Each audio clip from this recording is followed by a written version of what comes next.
okade kuphume kumsebenzi kaLimit Nala ey'nsukwini ezedlule sake sathi ukuma-ke ukuyobheka ukuthi-ke online kuhamba kanjani. Sesiphinde sabuya-ke la neminye-ke imilando-ke elokhu yenzeka especially kwegama maskandi sabo sanambile Indofastable TV le. Lapha-ke sibheka nje okuhle esibona into nomaskandi especially ku-Spotify. Bathi the biggest second week album streams in history on Spotify. Lapha kubheka ukuthi imaphi ama-album astream kakhulu ngeviki lesibili. Lapha nje ngizobheka umaskandi kuphela. Osayibambile ehamba phambili kumaskandi umzukulu ku-number 2 album yakhe ngifuna into zami. Wayenza 3.5 million ngeviki lesibili laphana-ke last year nyakeni. Ubani-ke uLimit Nala unumber 10 album yakhe yenze 3.2 million. Uyibambele ku-number 5 is a new entry kule list. Owaphinde futhi album yakhe yenza kahle ngeviki lesibili ngoba into encane wamagitara album ethu uyiphumuza wathola-ke 2.4 million okuyinto eyagcina ngabo-ke labo bomaskandi ukuthi benze kahle kangaka aze amaningi ama-streams.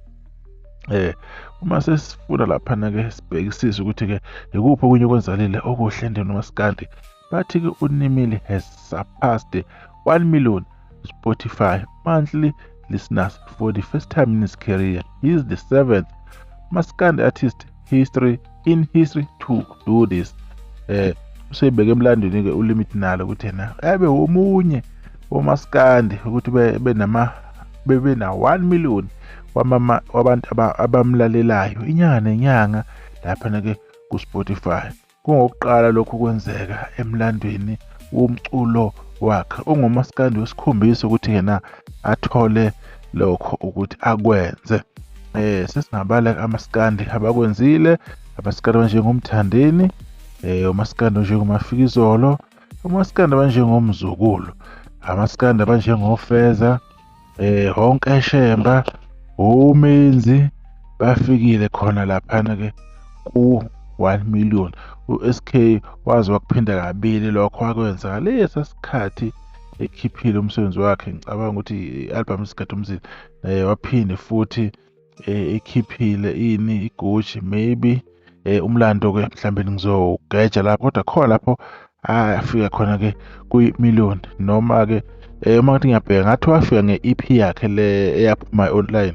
Yes, ngathi wafika nge-EP yakhe nangesikhathi seGucci ekhiphile. Yes, ngathi lapho kuphela washaya i-million kabili ngoba umculo oqala ukuthi kwenziwe uyena back to back. Uma sesibuya-ke lapho sisobheka ukuthi yena album kaLimit ethi number 10 isi-album yesihlanu lapha ku-Spotify ukuthi receive ngaphezulu kwa 3 million ama-streams eviki lesibili. Wasekuthiwa number 10 by Limit Nala. Uspenda number 1 futhi uhleli lapha number 1 kuma SA Spotify weekly album chart. Usahleli-ke ku-number 1 uLimit. I-album yakhe-ke lokhu yenza hlakhulu laphana-ke enamanoni amnandi ama-buffalo ama-elephant. Isho kanjalo-ke laphana-ke indaba ku-Spotify.